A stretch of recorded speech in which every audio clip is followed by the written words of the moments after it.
હું કોઈ પણ જગ્યાએ કોઈ પણ પ્રકારની પરમિશન વગર હું જઈ શકું છું. એમને નથી ખબર.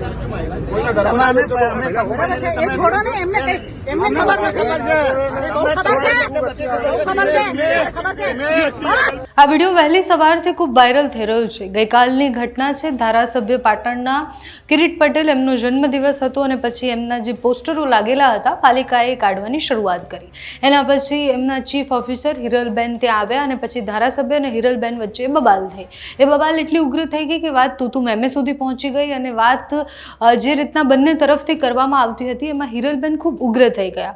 તું ઘર ભેગો થઈ જા. અને કાર્યકર્તાઓ જે વિરોધ કરવા માટે આવ્યા હતા એમને પણ એમણે ઘણું બધું કહ્યું. એના પછી વાત આવી કે હિરલબેન કેમ આવું વર્તન કરી રહ્યા છે. અમને એવું થયું કે બંને સાઈડ જાણવી ખૂબ જરૂરી છે. એટલે કિરીટ પટેલ સાથે તો વાતચીત કરી જ છે, પણ સાથે જ હિરલબેનની સાઈડ પણ જાણીએ કે એ કેમ આટલા ઉગ્ર થઈ ગયા. તો અમે એમને જ્યારે ફોન કર્યો ત્યારે એમણે એવું કીધું કે જો કિરીટભાઈ પોતાનું નિવેદન આપતા હોય તો મારે કંઈ જ બોલવું નથી અને તમારે એક સાઈડ ચલાવો, અમને કાંઈ જ વાંધો નથી. હિરલબેને જ્યારે આ કહ્યું ત્યારે પણ એ ખૂબ ઉગ્ર થઈ ગયા. ફોન પર અમે ખૂબ શાંતિથી એમની સાથે વાત કરવાનો પ્રયાસ કર્યો હતો, પણ એ પ્રતિક્રિયા આપવા નહોતા માંગતા. હવે આ પહેલી વાર બનેલી ઘટના હોય તો બધા એવું સમજે કે ચીફ ઓફિસર અકળાયા હશે, કોઈ વાતના કારણે ઉગ્ર થઈ ગયા હશે. પણ આની પહેલાં 30 જુલાઈની આસપાસ કોંગ્રેસના કાર્યકર્તાઓ એ પાટણમાં જે ગંદકી છે, જે પ્રકારના રસ્તા છે એના માટે પાલિકામાં ફરિયાદ કરવા માટે ગયા.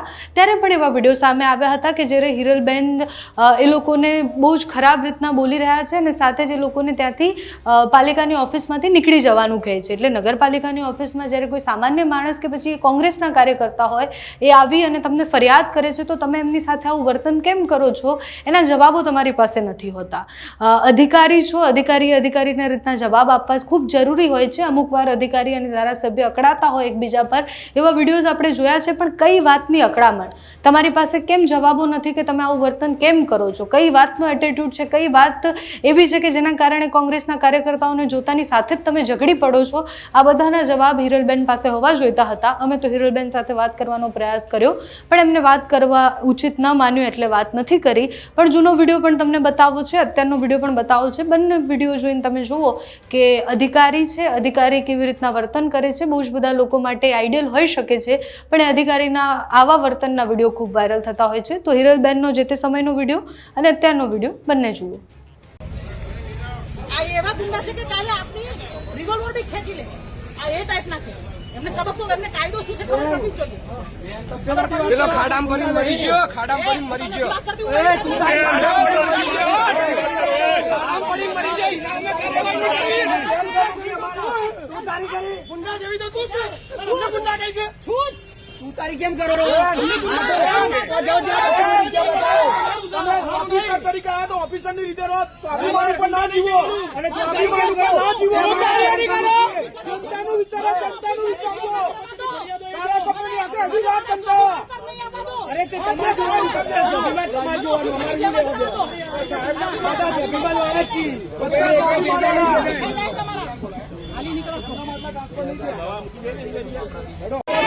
ખાડામ પડી મરી જાય. ના અમે કાર્યવાહી નહીં કરવી.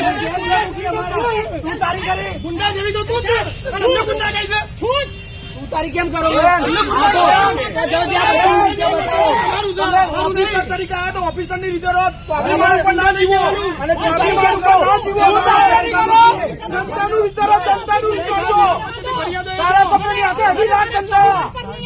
અરે તે તમારે જોવાનું કરશે. સ્વાભિમાન તમારે જોવાનું, મારે નહીં લેવાનું. બધા સ્વાભિમાન વાળા જ છીએ.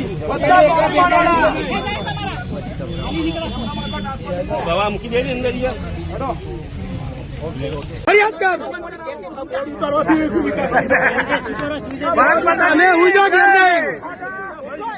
પ્રજાને મેસેજ હશે કે ધારાસભ્ય છે તે પ્રોજેક્ટ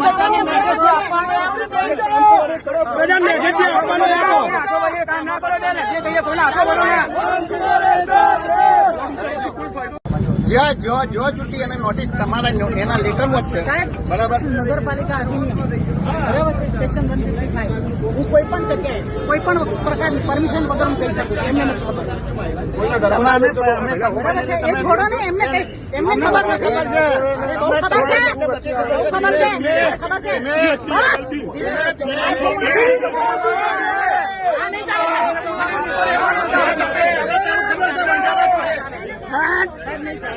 તમે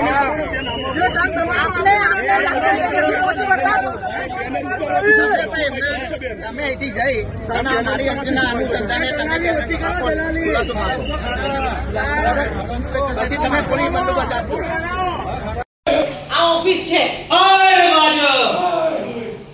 ભાજપની ઓફિસ હતી, ચીફ ઓફિસર નિરલ ઠાકરની ઓફિસ છે.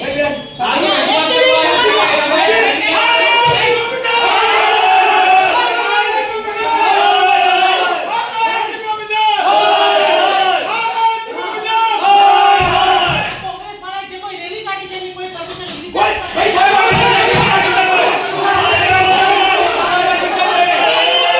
જનતાનો અવાજ હોય ને, જનતાના અવાજની મર્યાદામાં અવાજ હોય. તમે મર્યાદા ચૂકો ને તો કાયદો અને વ્યવસ્થા દેશના આવેદનપત્ર લઈ લીધો તો જે પ્રશ્ન હતો તમારો એટીટ્યુડ હતો બહાર નીકળવા નહીં, તમે માટે આવેદનપત્ર કીધું, તમે કેવી રીતે આવ્યા? તમે કેવી રીતે આવ્યા? તમે નહીં, તમે આટલા સ્પોર્ટ, અરે કોઈ સાંભળો, તમે સાંભળો. એટલે મેં એને પૂછ્યું તારું કામ પૂરું થઈ ગયું તો કેમ? એસટીપી બન્યો, તેને કીધું એસટીપી નવેસરથી બનવાનું છે, આની કેપેસિટી નથી. એટલે મેં કીધું તારું કામ કેટલું બાકી છે ભાઈ? એટલે એને મને કીધું કે મેડમ હજુ બાકી છે, 1 વર્ષ જેટલું ચાલશે. ગટરો પૂરી નથી થઈ ગઈ. તો આ ગટરોની અંદર કનેક્શન કોને જોડી દીધા? કાપવાની જવાબદારી કોની બેન?